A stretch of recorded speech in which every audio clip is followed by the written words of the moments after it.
Are you tired of the marketing guessing game? Does your website feel more like a digital billboard than a client magnet? If you're nodding along, you're not alone. And it's time to stop the uncertainty and start getting real results.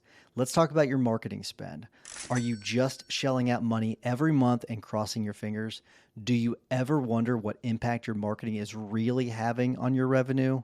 Well, it's time to take the guesswork out of the equation with Rise Up Media. We've been working with them for over a year, and the feedback from our fellow members has been fantastic. Rise Up Media is here to take your marketing to the next level. They'll even perform a full audit of your online presence, giving you the good, the bad, and even let you in on what your competition is up to that you're missing out on. And the best part, there's no obligation, no catch, no pressure. If you decide to work with them, their contracts are month to month. That's right. No long-term commitments tying you down. So what are you waiting for? To learn more about how Rise Up Media can transform your firms, visit riseupmedia.com/maxlaw, and Rise is spelled with a Z. riseupmedia.com/maxlaw. This is Maximum Lawyer with your host, Tyson Mutrix. All right, Martin, I want to start with something, and I didn't give you any of these questions in advance, but I want to get your thoughts on vibe coding, and specifically, I don't know if you've seen this. It's string.com, so String Alpha. It's through Pipedream, and you can vibe code AI agents. And I just wonder if you have any opinions on vibe coding in general, or specifically about vibe coding agents. I think vibe coding is definitely a useful tool for building something, let's say, quick and dirty, right? Especially as you're trying to experiment with things, AI agents including. I do think that if we are talking really meta, like how do we make sure the technology actually helps your firm? A lot of the solutions that at least we are working with firms, even very large firms, is quite more mundane than that. All right, it's simple things like, okay, how do we actually make sure that data flows in between systems correctly? How do we make sure that we can actually run proper reports on the data that we already have in our CRM, and maybe the CRM doesn't have the reporting capabilities we need? How do we set up, let's say, simple automation to actually make stuff happen? So vibe coding, I would say it's a cool tool to develop something that's actually enterprise ready. At this point in time, I would be quite dubious about that. That's a really good point, because I guess you hit the nail on the head, I think, because String, I'll just pick on String. I do think you're right. I think the value is maybe with something like string.com is that you can test out some ideas and test out some concepts, and then go build it out somewhere else if you need to. But it's kind of hard to take something that you vibe coded and then fit it into this overall system of processes. And that's where a lot of the issues are. So how do let's say you've got one of your customers, and they're like, hey, I want to build this thing out, right? How do you make sure that fits in with the overall system of processes that the firm has? Well, I think, first of all, it's looking really first of all, understand actually all of the steps in the process, right? A lot of times, let's say if we are actually talking to, let's say, the firm owner, right? They'll say like, oh yeah, this is done like step A, step B, step C. And then we talk to the actual person who is doing the job, maybe like the paralegal or the clerk, right? And they're like, oh, actually there's like step D, step E, step F, step Z, right? So first of all, really like making sure that we map out the full process that we are working with.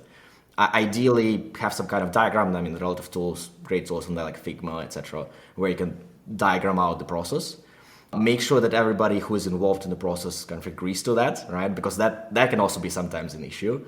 If the firm doesn't have proper SOPs, right, or those SOPs are not necessarily enforced, process may look different from person to person, right? So making sure that everybody's aligned and the stakeholders, then understanding how, let's say, the data flows, right? Where do we get information from? Do we call up the client, ask that information? Do we have it in the case management system? Do we have it in a file, but let's say it's not uploaded to the case management system?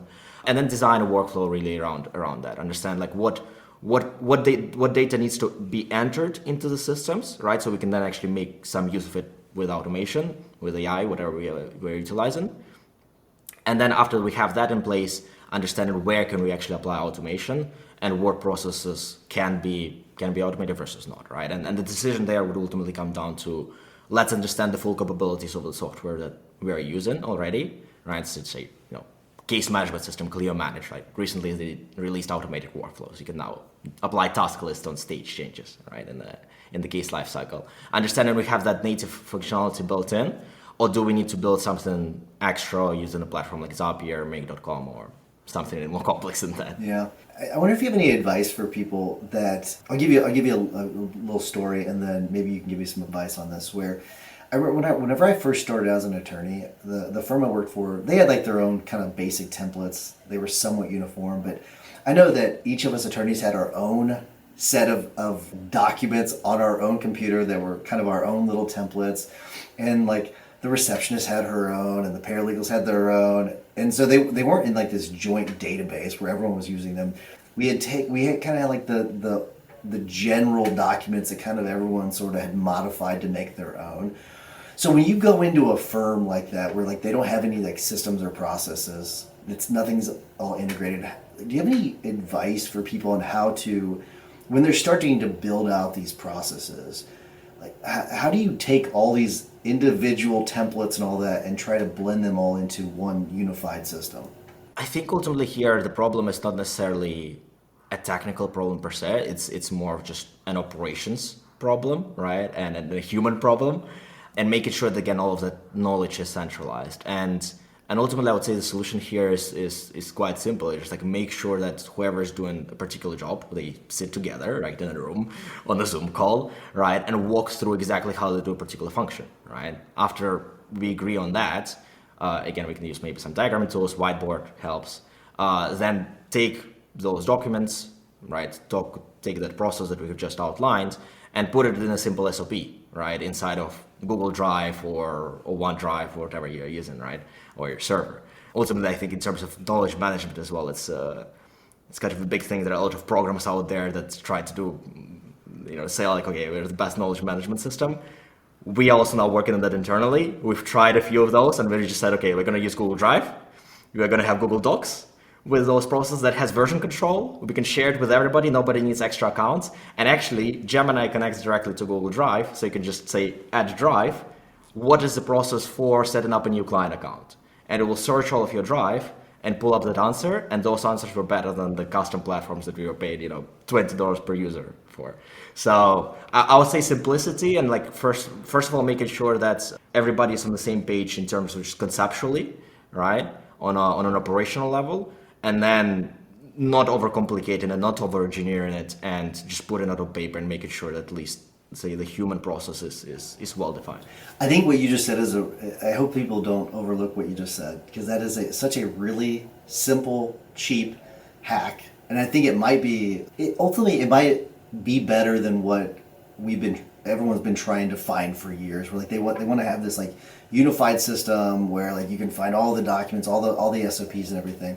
But I remember when I started, all of our SOPs were on a Google Doc. It was like one Google Doc. And if we had continued to build out in Google Drive, I mean, we could be doing what you're talking about now, where like you just go to Gemini, ask questions of it, and we'd probably be better off at this point. So I think that's a really, really good hack. I over my career, I've been this for over like 5-6 years now already in developing the solutions for law firms.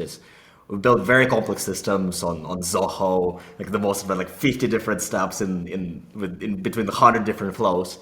And what I realized that ultimately those systems are amazing, but you need to know when is the right time for those systems.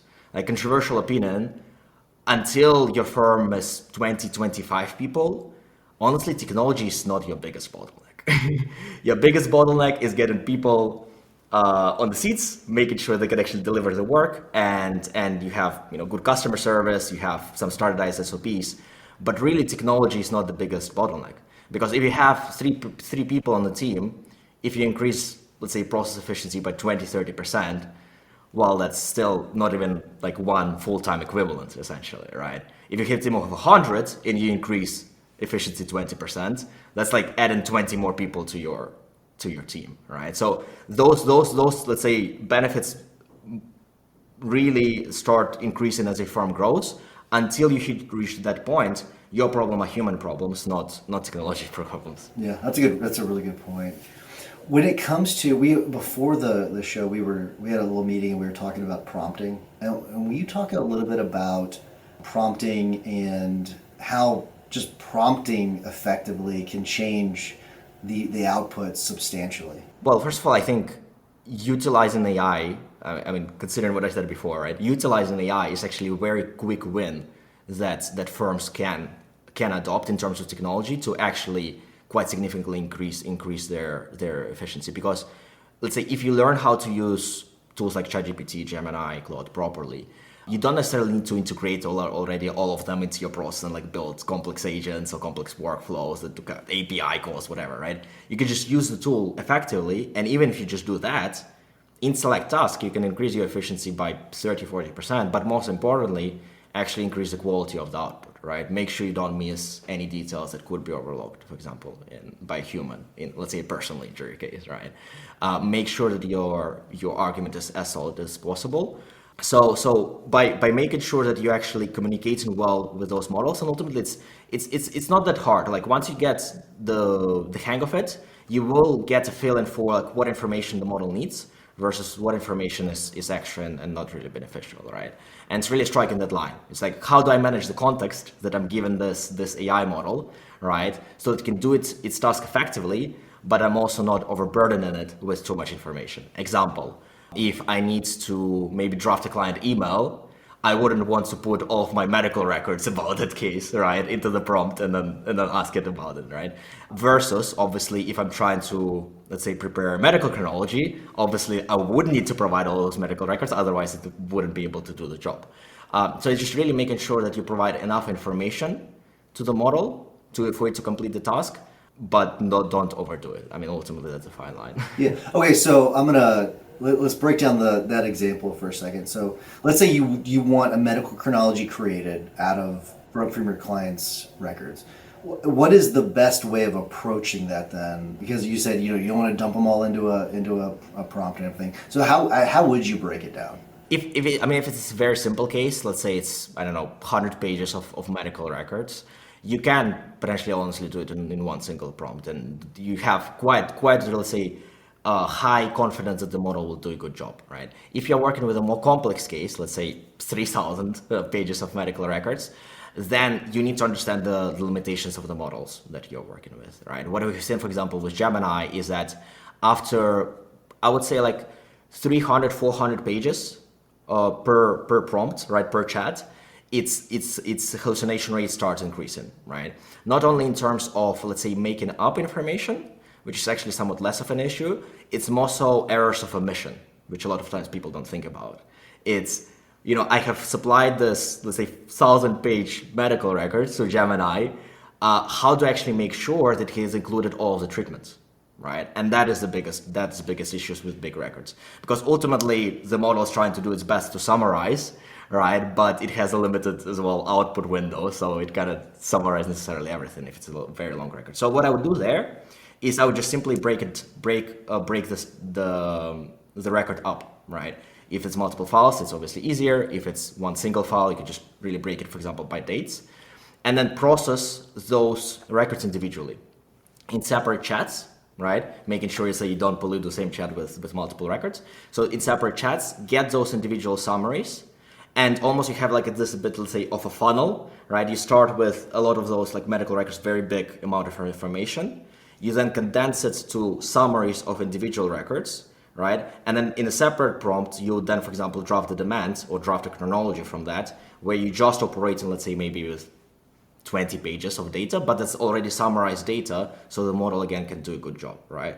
And that way you distill it down to an actual piece of work that can be confident about and verifiable. That's interesting. I don't think that's how we're doing it. That is interesting. One of the ways that I've seen some of our case managers do some medical summaries was through Notebook LM, and I wonder if you've got any thoughts on that. Notebook LM is a great tool, but again, you need to understand the limitations of that. Notebook LM has a higher hallucination rate than, for example, what you'd get in Gemini app if you're using the 2.5 Pro model, right? So the 2.5 Pro is, let's say, the more advanced model. It thinks for longer, but gives you better results. 2.5 Flash is the one that's more quicker, but gives you potentially more hallucinations, less accurate. And so actually Notebook LM on the background is running 2.5 Flash, right? That means you're not necessarily getting the best intelligence per se. And it's great for discovery, right? So if let's say you have, let's say all of your medical records, police reports, etc. on the case, you can put all of them in Notebook LM, right? Maybe potentially share it with your team, right? Have it as a bit of like operating hub for that particular case, and ask it specific questions, right? For essentially, let's say supercharged control F, right? That is an amazing use case of that. When you try, for example, to generate the timeline, and the sidebar has like the reports, right? You try to generate the timeline of that case with that. A lot of times, based on my testing, it would omit stuff or it would hallucinate stuff, right? And in that summary as well, it's not necessarily verifiable. You can just click on a particular fact and see where exactly it got the information from.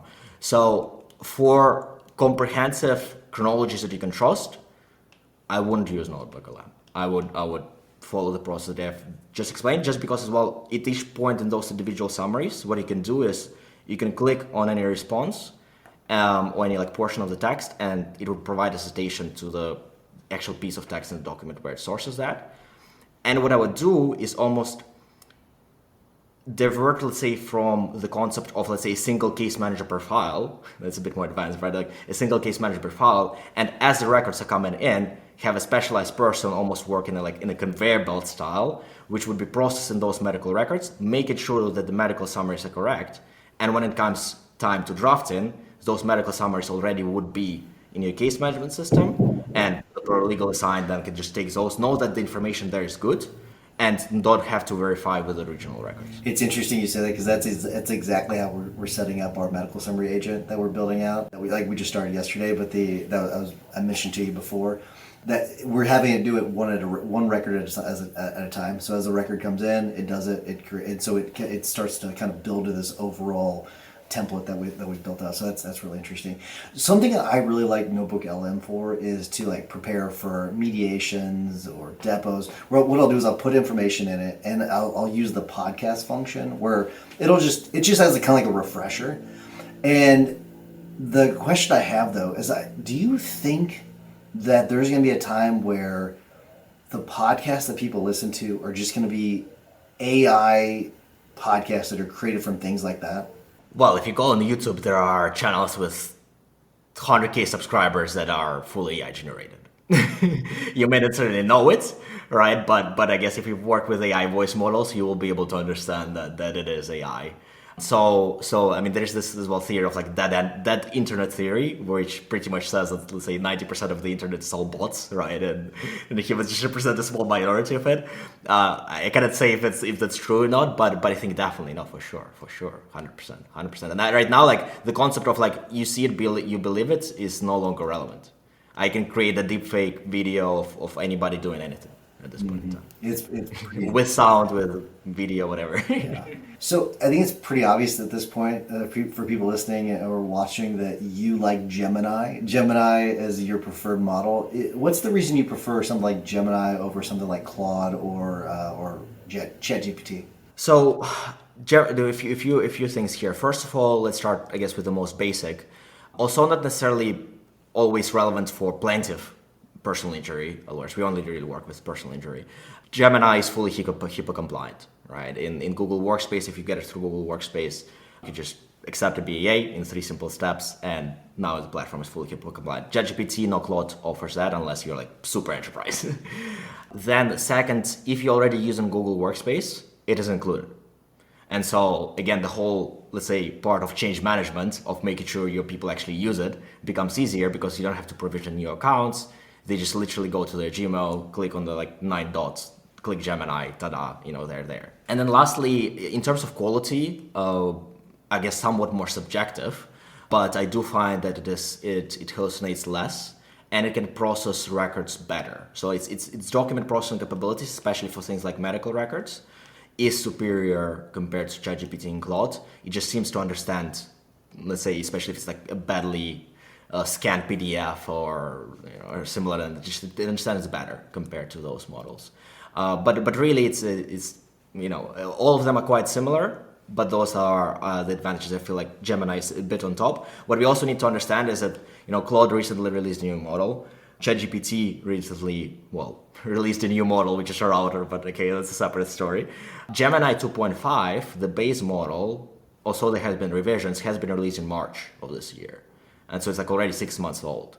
And so Gemini 3 is coming. I'm very bullish on that, and I hope that it will be better than the competition as well.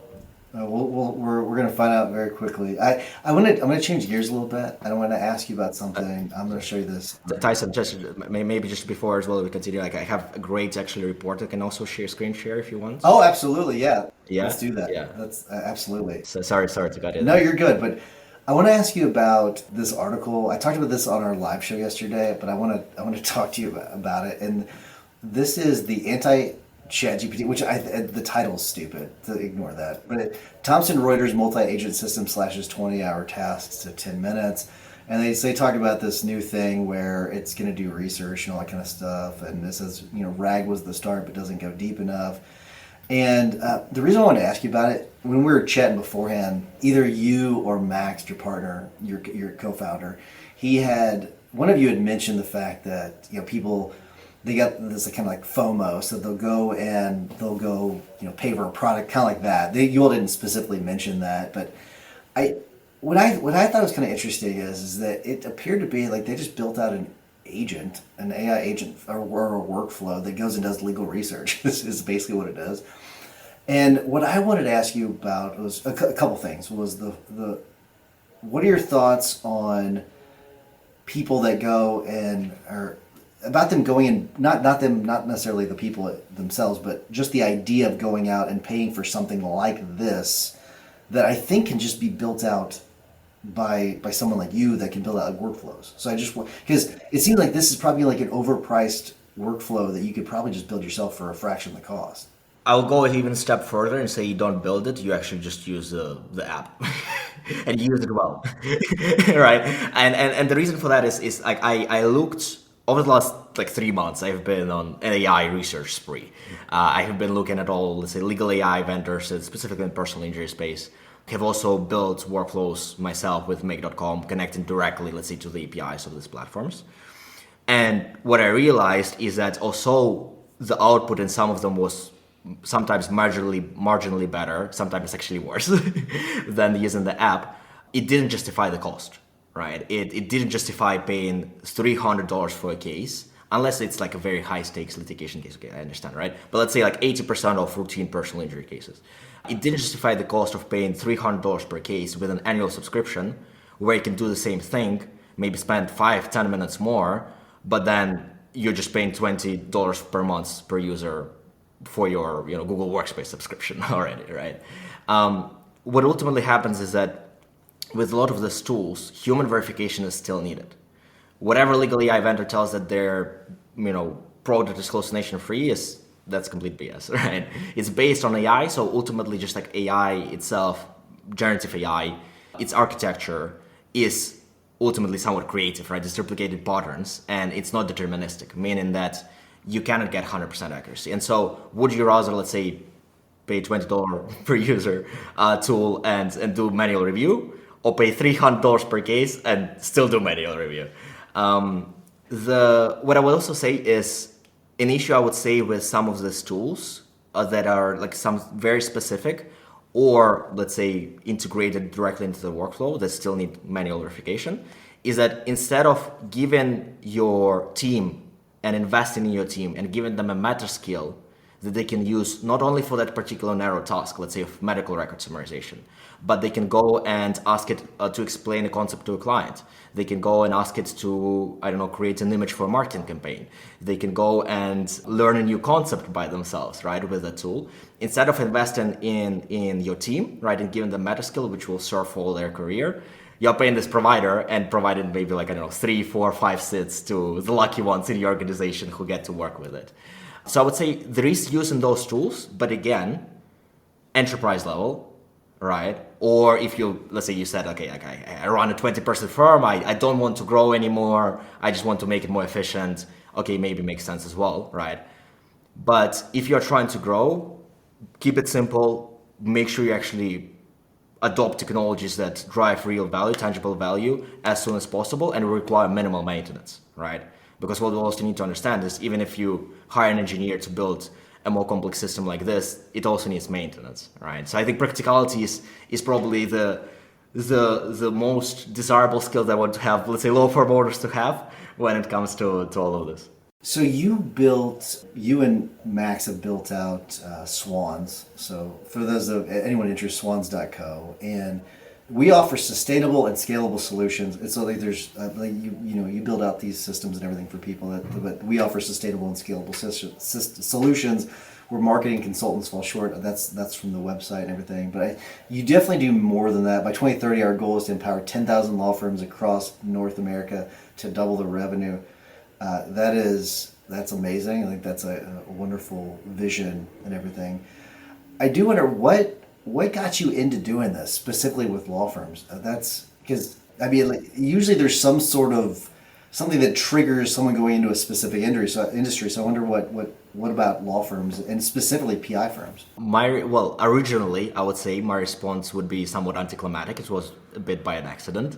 I wanted to do, back like 6 years ago, I wanted to do automation, right? I really got excited by tools like Make.com and Zapier, where you could build workflows with little to no coding and provide actual business value without waiting for, let's say, a month of a Python engineer, building that on your back end. And I got very excited by that. I wanted to specialize in a particular industry, and I felt just like legal is quite an antiquated industry in terms of processes, and there was a lot of potential in there. And so that's why I started automation for lawyers, originally like my solo consulting agency. I worked with multiple clients throughout the time. I actually then joined a law firm in the UK, settlement agreement solicitors. Then they actually became a partner there later. And for them, essentially built out their full CRM and case management system, bringing the company from 5 people to now more than 40, and the company having more than, I believe, like 6,000 now 5-star reviews on Trustpilot. It was a very specific, let's say, niche of employment law in the UK. But what I think that showed me is that there is a huge opportunity for more entrepreneurial spirit within legal, right? The law firm owner that founded the firm was actually an entrepreneur, right? An entrepreneur that previously ran actually a few consumer brands. They partnered with the legal director, opened up the firm because they saw there's just an opportunity again in the market where not good enough customer service was delivered in that particular niche. And so he decided to form the company and reimagine the process. Like, okay, forget about how law firms are doing this. I want to actually understand like what drives customer value, what's actually valuable, and let's design the process around that. So we designed the full system, the company grew. Later then partnered up with Max to reform automation for lawyers into Swans. And the reason that we chose to go for personal injury is I feel like that's the most, as well, somewhat entrepreneurial part within the legal ecosystem.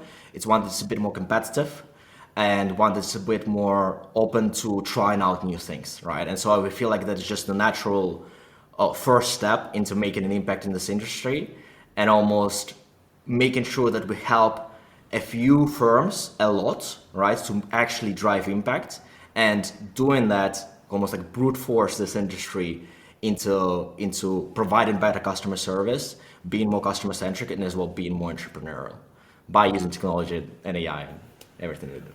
I think historically, you're absolutely right about the PI space. It has been more entrepreneurial.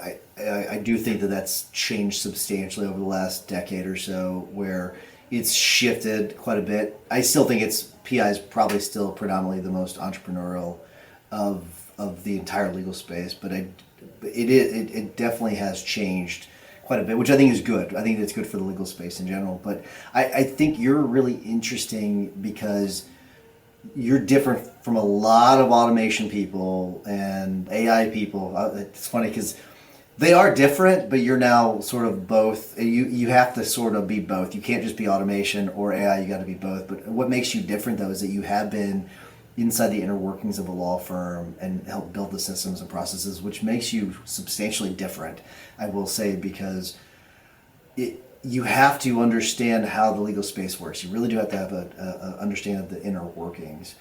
And with that, what are some of those basic, maybe AI agent workflows or workflows in general or automations in general that you think that law firms should have? Like every law firm should have them. Every law firm is a tough question, just because I feel like, again, at different stages of your growth, you will need different. I knew the moment I said every law firm, you were going to be a little pushback, but okay. It's like if you are a solo team, like what do you need? You don't need Clio. Like you need to hire your next paralegal, your first paralegal, right? You need that, and you can work on an Excel. That's fine, right?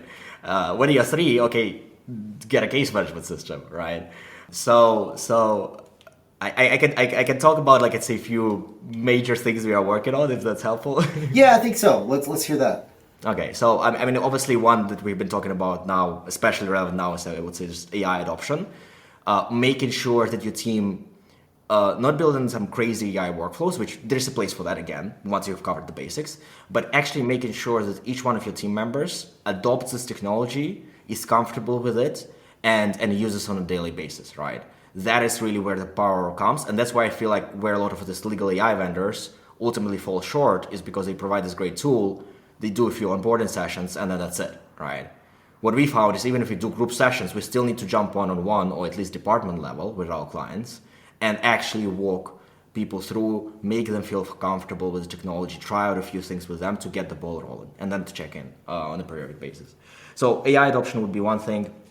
Another big one for growing firms is actually analytics, right? I think a lot of case management and CRM systems in the legal space don't do an amazing job at providing great analytics. Things like, for example, in your case management systems, on average, how fast are cases progressing from stage to stage, right? If you're growing your firm, I would love to know the information to understand where are the bottlenecks, and are the bottlenecks due to, let's say, the client not providing information, to the defense being too slow, or is it actually an internal holdup that I can solve for, right? That's critical information. I need to be able to make the decision. Things like, for example, especially if you're working in PI, one thing that struck me is that a lot of firms, even somewhat substantially large firms, don't have proper financial forecasting and analytics, right? So understanding when is cash flow coming in, making sure that data is synced to your case management system where you have, let's say, projected settlement values, right? Understanding how much is coming in every month in the future to be able to make a hiring decision, for example, right?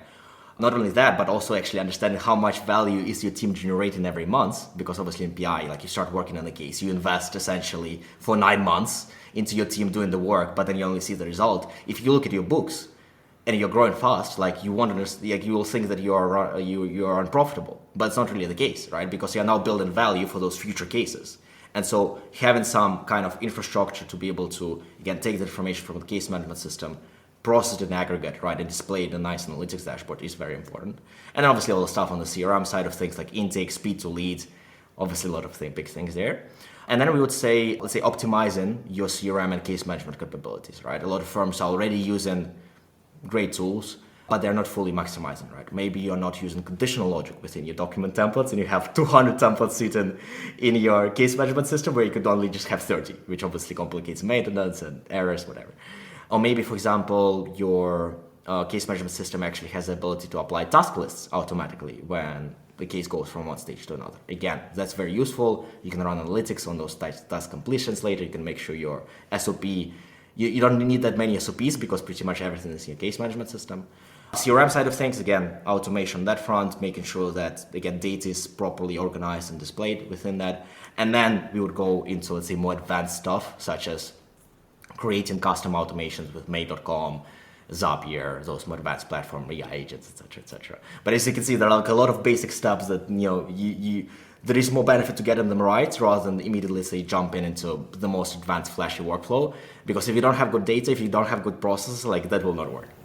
So I was quickly trying to pull up the data from one of our dashboards because you mentioned the log jams, and we actually went through this yesterday during our quarterly meeting, and I was very, very surprised. I don't know what the type of chart is called, but it's those charts where it kind of flows. You take the name of our charts are it's source versus phase.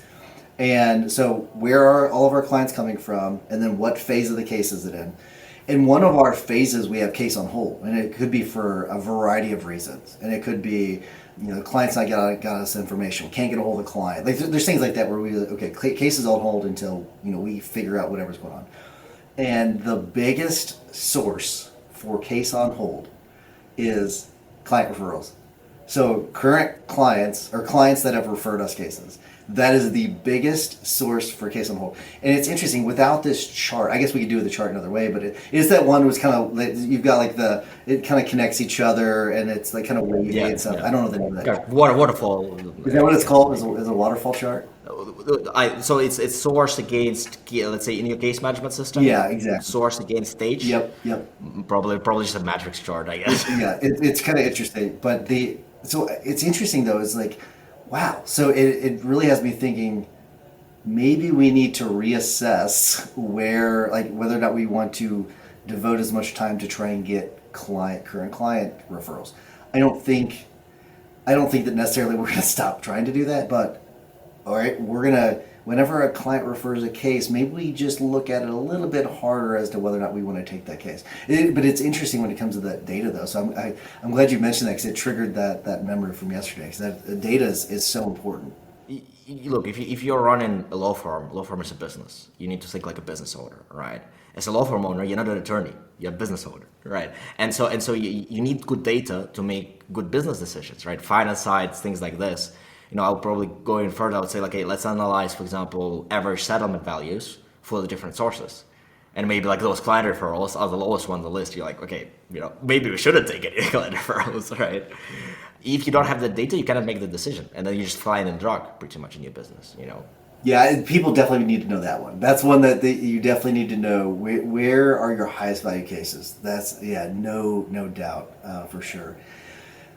Is there going to be a point where, when we talk about AI, that AI and agents are it's just synonymous? It's just like, AI is just AI agents. Like, is there going to be a point where that happens? Maybe. I would say there are I think an agent, right? It's like we need to understand what is an agent, right? An agent, I would say, is let's say the capability of a system to make decisions by itself without supervision, right? And so even if you look at, for example, let's say Gemini 2.5 Pro, ChatGPT 5 extended thinking, it is a somewhat agentic system already, right? When you ask it a question, it reasons about it, right? It makes certain conclusions, goes one path versus the other, right? It has, let's say, chain of thought, which you can actually see in the software as well, right? So it is already somewhat an agentic system, right? Extrapolating that further would be, okay, you just say, okay, send an email to this client about X, and then goes to your case management system, pulls up the email, drafts the email, and then actually sends it out. You give some more tools to the system. So I think those are very related. I think it will ultimately depend on, I guess, just the social perception of it, the media, but I think those will be quite synonymous in the end, especially as the abilities of the systems become higher and their capabilities become more extensive, primarily through ways of integration, i.e. meaning actually be able to do, let's say, actual work, right? Send an email, look up certain information, not just look up a website, right? Make a certain action within your CRM, case management system, that will become more synonymous. What misconceptions do you think lawyers have about agents in general? I think most people don't know what agents are, right? Okay, let's start with the fact that it's like most people don't truly understand the full capabilities of just like ChatGPT and Gemini and Claude, right? So I think, again, like it's almost like, let's cover the bases first, right? Make sure that we are comfortable using the tools. We know the capabilities of those tools. In some of our trainings, we even have, let's say, some younger people on the team of our clients that have used ChatGPT for their like school work, for example, university, whatever. And then we hear back from them, it's like, oh, I actually didn't know that this tool could do X, right? Like, they're like, oh, okay, I could use deep research, or like, oh, I could create this, and like this prompt would generate this result. And so I think like there's a lot of legwork that we need to cover in there. Once we go into that, we can speak about agents, I guess, in the future, right? But it's somewhat more experimental, unless again your team is fully adopting AI already. You have your systems on point, you have your data on point, you have analytics on point. I feel like agents are a distraction. Yeah. But I'm going to stay on agents though for a second though, because I do think that it can be a distraction for the people that are just kind of, they don't have some sort of integrated system with it and all that. But early on, when agents were starting to develop and become a thing, it was a lot of what I was seeing was you're kind of building teams of agents where like they supervise each other and everything like that. And I wonder if that's something you would agree to ways of setting it up, or do you think that is a flawed way of thinking now? Well, that I would probably even call more so like agent swarm. Agent swarm? Right. Swarm. Yeah. Okay. I think that's the term that is being used if you look at like N810 YouTube videos. Agent swarm meaning like it's essentially a group or a team of agents working together, right? I would say how would I define, let's say, an agent in its more I guess simple sense is just like a system that can make decisions and then can use tools, right, to execute its goal. And so for that, I wouldn't necessarily say that a team of agents is necessary or a team of those systems is necessary. It could be one of them. Yeah, because as we've built out more of our agents and everything, it does seem like it's more linear than having this like stacked pyramid of a team of agents. Because the way early on it was, okay, so you got this team leader, and then there's teams underneath it and teams underneath it. And I'm not saying that it's wrong or right, but I can just tell you the way we built ours out, it's more of a linear thing based on other triggers, not necessarily based on supervisors and team leaders and the worker bees and all that. It's the setup is way different. It's a workflow. It's a workflow, right? It's AI augmented workflow. It's not necessarily, let's say, an agent, an AI assistant you can ask anything. It is designed to execute a specific mission, and it is operating within the boundaries of that, which I think is the right way to approach as well, ultimately, automation at this point in time. Because again, you can, for example, interact with ChatGPT agent, right? It has the built function there now. But the results you're going to get will be very variable because there's still because AI hallucinates, because AI is not deterministic, there's still a lot of opportunities for error. And so I don't think just like it's there yet to consistently be delivering value in those very highly agentic systems compared to more narrowly scoped automations that use AI, right? AI augmented workflows. I'm very hesitant to ask you this question because I don't want you to say something other than what I'm using, but when it comes to build out agent workflows, what is your preferred system to use? There are a few on the market. I would say N810 is quite popular. Thank you for saying that, because I was afraid you were going to say something else, and I love N810. I think N810's great, but I know there's others out there, but I think it is, to me, it's the most intuitive, but it also has to me the most features. Yeah. It's somewhat, let's say, more technically focused, and again, that's why we really only like deploy it for like more advanced customers per se, right? Or like where we progress some more. One thing there that I kind of dislike is just the fact it doesn't have a proper like cloud hosting option. Like if you use a cloud version by N810, it's hosted on German servers in Europe. If you use a self-hosted version, obviously you can use it whenever, but there's some more technicalities in setting it up and maintaining that than just, let's say, sign up for Zapier or Make.com. Interesting, because I didn't even notice. That's one of those things over here I just didn't notice at all. That's really interesting. Well, check that. Now I want to go and look and see for sure. Is there anything that you are, because it seems like technology is it's changing so rapidly, and it seems like there's something new that comes out every single week, and you kind of have the shiny object syndrome. But is there anything that you've seen out that you are super, super excited about? That you're like, oh my gosh, like this tool is just amazing.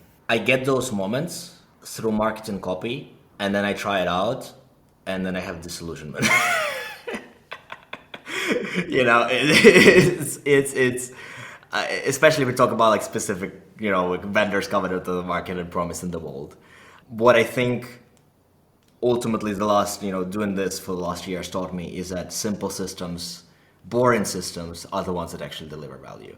right? And as a tech-minded person, I'm very drawn to finding the latest and greatest. But then when you actually put it to practice, when you think about security considerations, I know HIPAA compliance, where's your data stored, etc. You're like, oh, okay, like this tool is not ready, right? If I need to recommend a tool to a 100-person organization, I cannot necessarily come up with like a startup that has 3 employees on LinkedIn and tell them, oh yeah, use this, right? It's like I would be failing my duty as a consultant, right, to tell them that like this tool is quite new on the market, it may fail, your data may not be fully secure with them, right? So that's why I think the scope of solutions that you use for enterprise or for bigger firms just like really narrows. Yeah, I'm so glad you said that. I think that's really smart. Boring is better. It's one of the things I just think boring is better. A lot of times consistency is boring, but that consistency is way better than anything else. When it comes to adoption, because let's say you're starting with a clean slate. Like you've got kind of nothing, and so people have like the right mindset about this. If you were to, and I guess you're never really going to be fully integrated with everything because you're always going to probably be adding on and building things to improving and changing things. But to get a fully workable system with all your workflows, and I'm not even talking about with AI, I'm just talking about just generally from a tech standpoint. What is generally for like let's say a mid-sized firm? Let's say you got 10 people. What is the whole timeline when it comes to from the point you start to the point you end? Is it a year? Is it a month? How long generally does that take? I think again it's somewhat a hard question to ask because like there hadn't been like a clean slate for a 15-person firm. Like they're already using something, right? So I and ultimately like even when I worked in house, right, in my firm, worked there for about 3 years, and even after those 3 years of full-time work, there still was stuff to automate and like still stuff to features to develop, right? So I feel like almost like this is somewhat infinite, right? Especially if you expand potentially into different case types, as more people join, like your problems start becoming different. I don't know if you go past 50 people, okay, maybe I need an HR system, right? Maybe I need a more expensive, powerful payroll solution, right? So like the types of problems change. What I would say is, you really need to just like start simple and take baby steps. This is the most important thing if you're going from a clean slate, unless you're working with somebody who has like already built it 1,000 times. I could just advise you on that. If you are a 10-person firm, you're starting to adopt technology, like use the most proved tools on the market. For example, the systems we like to recommend based on everything that we see generally would be, let's say, Clio Manage for case management and Lawmatics for the CRM side of things, just because those are easy enough to be able to configure it and maintained by the firm staff themselves, at the same time as providing the necessary functionality for some more advanced automation, right? Like email, SMS, task list, and Clio Manage, etc. And so take baby steps. Don't try to do too many things at once. Start with your biggest issues, like, hey, document management is the biggest issue. Okay, let's solve that, right? Okay, now I see that, for example, my people are doing like not necessarily following the process. Okay, let's implement task lists and go step by step. But I don't think there's like a very simple answer to this. To build a functioning system, if you dedicate, I don't know, maybe like 10 hours per week to it, I think you can have something like an MVP ready within the first months. You'll just need to add on top of it and potentially then utilize more and more features of the software that you already have. And always check the features of the software you already paid for before trying to, I don't know, like go into Make, Zapier, and that, because you may be surprised. You may be surprised. Amen to that. That's for sure. I think it's a great answer. I think you answered that perfectly. The last few questions I have for you, it's more of prediction questions. So yesterday we were having a little bit of a discussion about Neuralink and all that, and whether or not you get a chip put in your head. We were having a kind of fun conversation in the firm, and what I said was, here's the problem, right? You're gonna have some attorneys that when it's available, they'll get Neuralink, and they will have access to just gobs and gobs of data and information that, let's say you're arguing in court. I think that this is a real scenario. The prediction I'm going to ask for you, if you think that this is actually a real world scenario, where you've got one attorney's got Neuralink, and they're going to be able to argue all this information that's in their head because they've got the chip against someone that doesn't have it, who's going to have a substantial disadvantage. And do you see a situation like that coming in the future where you're going to have attorneys with Neuralink versus attorneys without Neuralink arguing against each other in court? I think that would be the natural progression of how things are going, right? If we look at the past few years, it's almost right now, it's like, okay, lawyers using AI versus lawyers not using AI. And banning its use in their practice, which I think is insane.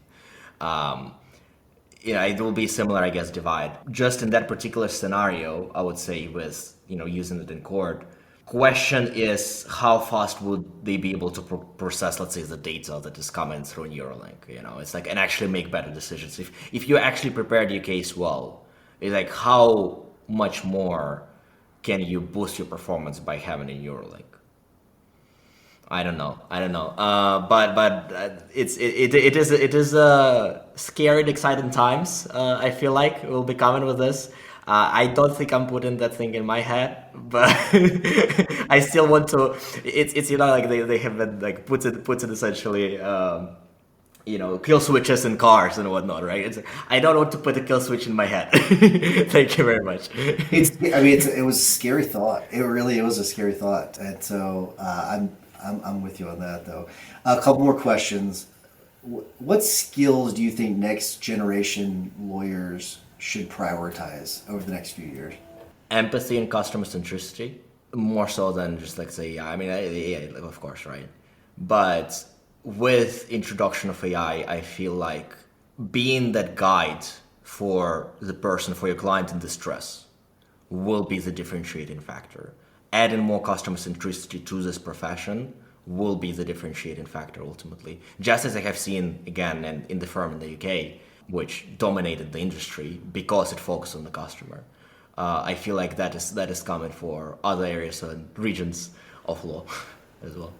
Last question. So if we zoom out 20 years from now, do you think that law is going to be similar to like aviation, where you've got pilots that are monitoring the autopilot system and all the systems going on in the gauges, where you've got agents where the firm, paralegals might be monitoring different agents doing different things, attorneys monitoring different agents doing things.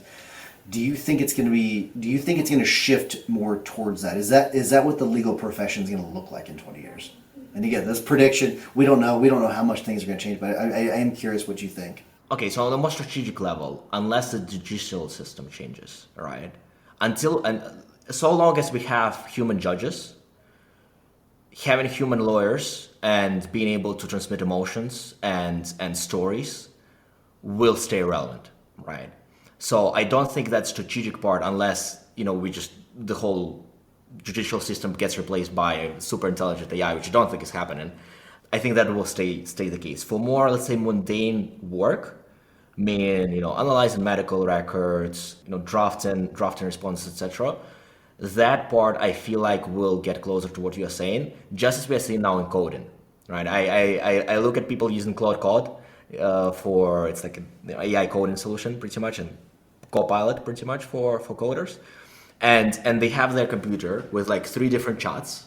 Like one is writing a new feature, another is running a unit test, and the third one is debugging an issue, right? And they just switch in between them quite quickly, right? And just while waiting, they work on the other one. So I feel like that is a possibility, but I don't think that will be for, let's say, the more actual strategic work, or again the primary function of the law, which I feel will be like that guide.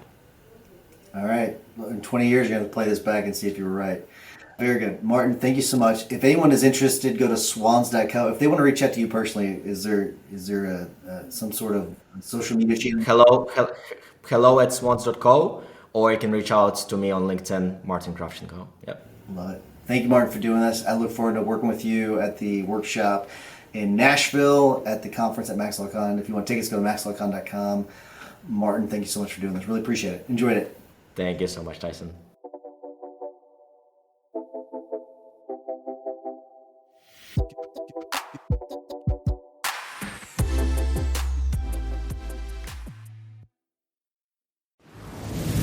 Hey, I've got a question for you. When was the last time you drove over to another law firm near you, sat down over lunch, and traded every business tip you've got talked about what's working, what's not, and what to do next. No? See, that's what Max Law Con is for. It's real conversations with law firm owners who are actually doing this, building, leading, scaling, and willing to share what's working right now. You could keep doing it alone, but let's be honest, it's slower, harder, and way more expensive than getting in the room and shortcutting the learning curve. As of this recording, we've got 20 seats left to this year's event. Skip the guesswork, go to maxlawcon.com and grab your ticket before they're gone.